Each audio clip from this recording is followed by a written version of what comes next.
yo quiero saber qué persona quieres ayudar. ¿Qué pueblo? ¿Del filipino o de Guinea? Yo quiero saber uno solo. Sagana Ecuatorial Guinea.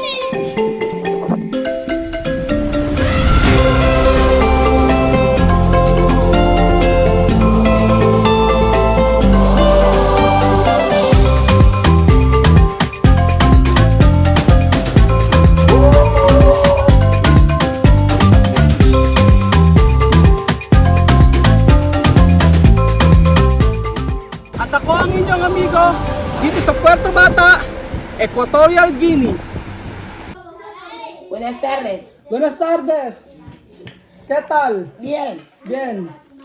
Ahora yo quiero saber. Espera, explicar. Buenas tardes po mga amigo. Magandang tanghali po sa inyong lahat. Ngayong araw po mga amigo, ang content na ito ay naisip ni Chamame. Hindi ko po ito, wala sa isip ko to. Sabi ko, Chamame, wala tayong gagawin ngayon kung hindi magkwentuhan na lang. Sabi ko sa kanya ganun, wala tayong content. Sabi ko, nakapagpakain ka naman na sa mga bata, ano ang gagawin natin, sabi ko sa kanya. So, siya po ang nakaisip ng content na to, no? Tu pensar esto video, no? ¿Cómo va a ser? Sí. O, explicar que esto. Yo quiero saber, es una entrevista. Yo quiero saber qué es lo que ha hecho, qué ha comido, cómo ha trabajado hoy. Curiosa. Kung makikinig ako, explicar. Sí. Desde las 6 de la mañana, ¿qué trabajo tú has hecho? Porque yo aquí he hecho mucho trabajo. Vale. Pero yo quiero saber qué tu trabajo tú has hecho. So ngayong araw po ay interviewin po ako ni Chamame. Hindi ko alam kung ano mga tatanong niya. Ang tanong niya agad sa akin, ano ginawa ko ng umaga. Okay, una preguntar que. Desde la mañana hasta las 2, ¿qué trabajo tú has hecho?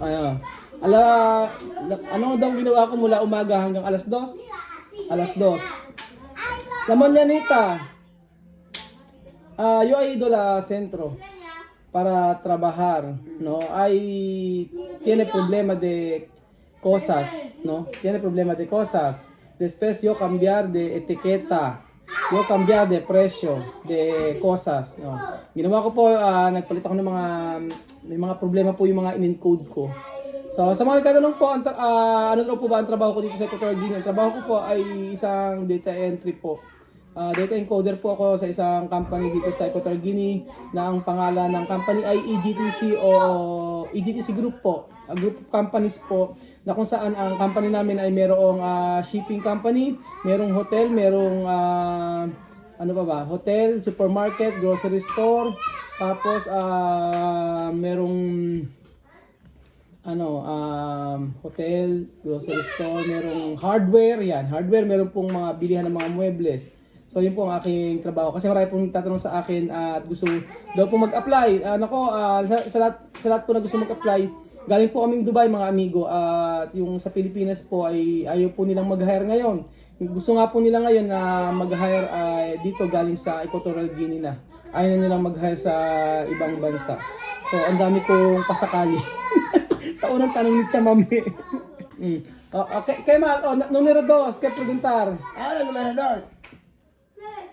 Ahora yo quiero saber si ha venido a pie o coche.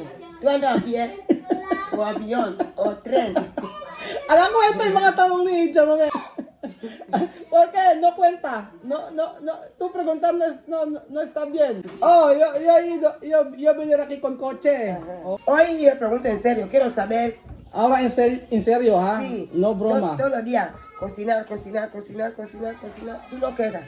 Todos los tipos de comida, todos los niños comen. Yo quiero preguntar qué día es el trabajo que tú haces. Ayudar de comida. Tú ayuda. Nadie te paga ese trabajo, tú lo haces con tu buen corazón. Yo quiero saber. ¿Hasta cuánto? ¿Hasta cuándo? Tinatanong niya po sa akin ni Chamay kung hanggang kailan daw po ba ako dito magkakaroon ng feeding program at magpapakain dito sa Equatorial Guinea at tutulong. Sabi ni Chamay sa akin.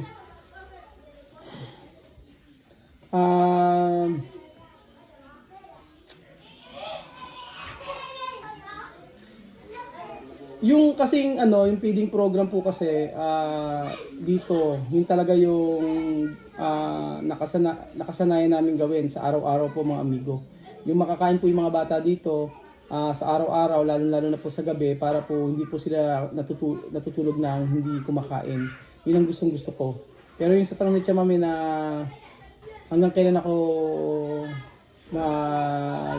papakain sa mga bata dito, magkakaroon ng feeding program. Tia Mami, no? To preguntar hasta cuando yo ayudar los niños aquí para comer, no? Para preparar comida, no? Kuku como la China, Shanghai, bueno, todos los niños aquí, todos, sino todos, basta, todos. Sí, yo habla la verdad, ¿no? Yo no sé hasta cuándo. Yo no sé. Yo quiero trabajar más aquí la Guinea, ¿no? Equatorial Guinea, Guinea Ecuatorial, ¿no? Quiero trabajar más. Pero hay tiempo, mi corazón, mi cuerpo también, mi cabeza también cansado, ¿no? Hay tiempo esto. Pero cuando yo he visto todos los niños aquí comer la noche, todo contento, esto te ha dado más emoción, sí. Te ha dado más fuerza. Sí, pero yo no sé, la verdad, yo no sé hasta cuándo. 1 año, 2 años, no sé. 1 año, mucho tiempo, pero yo no sé hasta cuándo. Pero mi corazón está bien cuando yo he visto todos los niños comer. Porque también hay un párrafo que dice, Dios dice, si tú quieres entrar en mi reino, hay que hacer como niños. Porque desde que tú estás aquí, viene aquí, los niños vienen, hablan en la carretera, tú das a los niños, tú ayudas. Mi observación. ¿Qué más preguntar? Ahora yo quiero saber, ¿qué persona quieres ayudar? ¿Qué pueblo? ¿De Filipino o de Guinea? Yo quiero saber uno solo. ¿De Filipino o de Guinea? Yo quiero saber, ¿qué gente tú quieres ayudar? ¿De Filipino o de Guinea? ¿Quién yo quiero ayudar? Sí, de ¿Filipino o de Guinea? O guineano, así? Sí, yo quiero una persona. ¿Solo uno? Sí. ¿No puede dos? No. Ang tanong sa akin ni Tia Mami ay sino daw mas gusto kong tulungan, Pilipino o Guineano? Napakahirap pong sagutin, mga amigo. Tia Mami, no, vale, yo no puedo decir Pilipino, yo no puedo decir Africano o Guineano, no? Solo yo explicar. Quiero ayudar a Guineano. ¿Por qué? Porque yo estoy aquí trabajar este país, ¿no? Yo cobrar dinero este país, está aquí, ¿no? So, ahora mi corazón quiero ayudar guineanos. Ahora. Muy bien. Pero chamame, ahora yo también ayudar mi país Por también. eso yo quiero decir, tú aquí ahora ayudar a Guineano, Sí, aquí ayudar. sí. Pero también hay que recordar ayudar también para Guinea, Ajá, para Filipinas. sí. Tú, como Pero familia. chamame, no, yo quiero ayudar aquí, ¿no? Sí, porque tú estás Razón, yo estoy aquí, yo trabajar. Después, mi país, yo puedo ayudar también, ¿no? Pero quiero, ¿no? ¿Quién va persona no quiere ayudar igual nacionalidad, no? Así. Ken, ayun. So, sino po ba ang ayaw na makatulong sa ating kapwa sa Pilipinas? Siyempre ako gusto ko rin po, mga amigo. Gusto ko rin na makatulong sa atin at gumagawa lang tayo ng paraan para mas makatulong.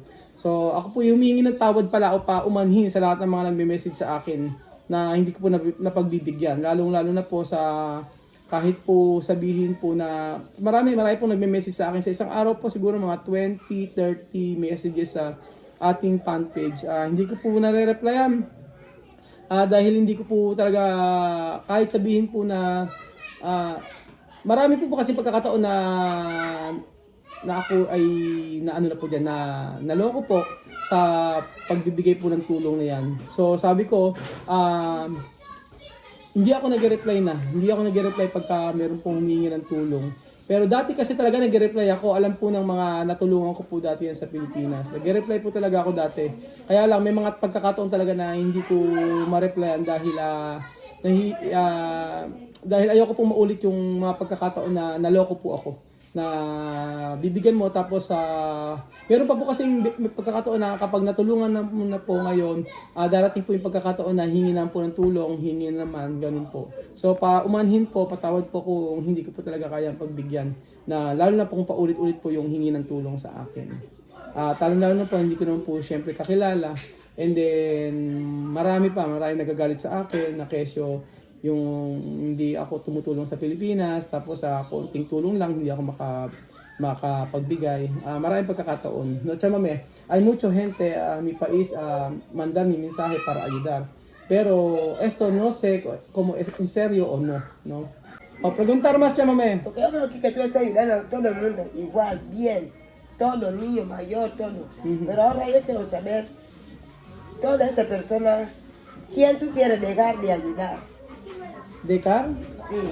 ¿Quién tú quieres cortar sin ayudarle más? Si tú enfadas con alguien, si alguien te ha hecho algo malo, ¿quién tú quieres dejar sin ayudar más? So ang tanong ni Chamame, sino daw ang ayaw ko, yun no quiero ayudar mas? Kaya ang tanong Chamame. Sige po, magsasabi po ako sa inyo ng totoo mga amigo. Pero yo explicar a todos los Filipinos después ito. Magkasabi po ako sa inyo ng Pilipino, ang tanong ni Chamame kung sino po ang ayoko nang tulungan. Siyempre alam niyo naman po yun na si Marisol po ay dahil sa mga anak niya ay kaya po ako nag-i-stay na tumulong. Dahil sa mga anak niya, dahil kaya po ako pupursige na tulungan. Marami nagsasabi sa akin na hindi ko responsibilidad yung mga anak ni Marisol, na wala ako dito, nabuhay naman yung mga anak ni Marisol. Yun po. And then alam ko po na maraming galit kay Marisol. Kung tatanungin po kung sino ang ayoko ng tulungan, ayokong tulungan si Marisol, ngunit ginagawa ko po ito dahil sa mga bata. Ang dami pong pagkakataon na nai-stress ako sa totoo lang, nai-stress po ako. Nai-stress ako, nauuwi po ako na malungkot talaga. At ayoko yung pakiramdam na yun na minsan magbablog kami nila Marisol, pero pag uwi ko malungkot po ako dahil hindi ko alam kung ano ba ang pwedeng gawin kay Marisol para maging maayos ang buhay. Nagawa ko yung part ko sa kanya, nabigyan ng pang negosyo. Ngunit may mga pagkakataon po na behind yung wala pong video ay talagang ang hirap po. Alam po yan ng mga kaibigan ko na mga subscriber po natin ng mga kaibigan ko. Alam po yan nila Ate Mayan ng Japan. Alam po nila yan nila Ate Lynn ng Bahrain. Alam po nila lahat ng pinagdaanan ko po sa pagbablog kila Marisol. Napakahirap po dahil kahit na marami, di ba? Marami nagsasabi sa inyo. Alam ko po na galit kayo sa kanya. Pero yun nga, basta sa tanong kasi ni Chamame, sino ang ayoko ng tulungan? Siyempre sa akin po, si Marisol ayoko na rin. Ngunit magpapatuloy lang po ako para sa mga bata, para kila Asya. So yun po. At least alam niyo po yung saloobin ko about sa pagtulong kay Marisol. No? Vale, yo habla la verdad, no? Chamame, no? Todo persona aquí quiero ayudar. Todo persona aquí quiero ayudar. Pero tú preguntar qué persona yo no quiero ayudar más, ¿no? Yo habla en serio, ¿no?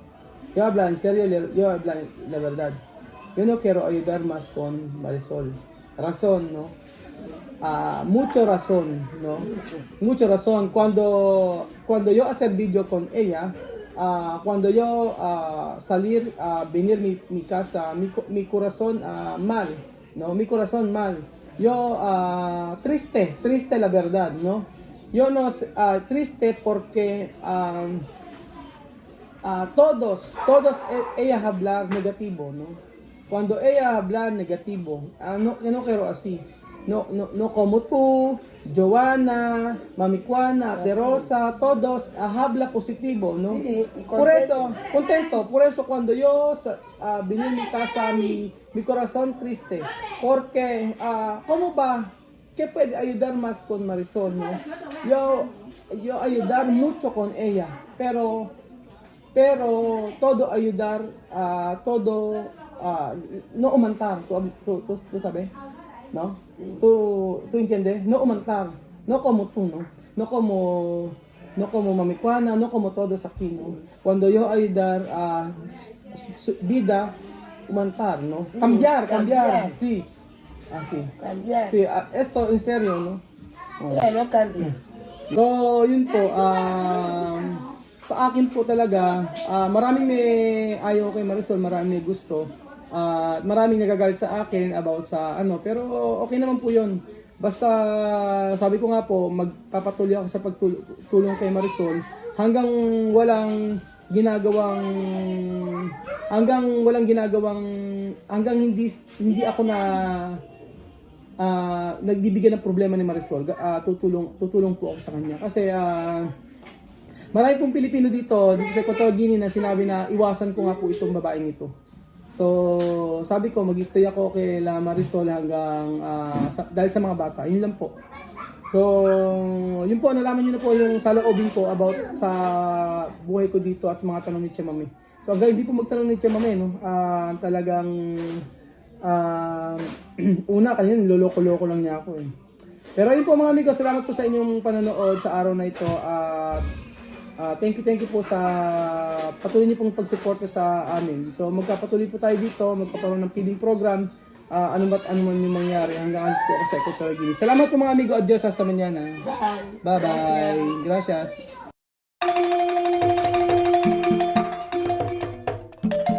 Na-appreciate ko yung paano sila nagdadasal.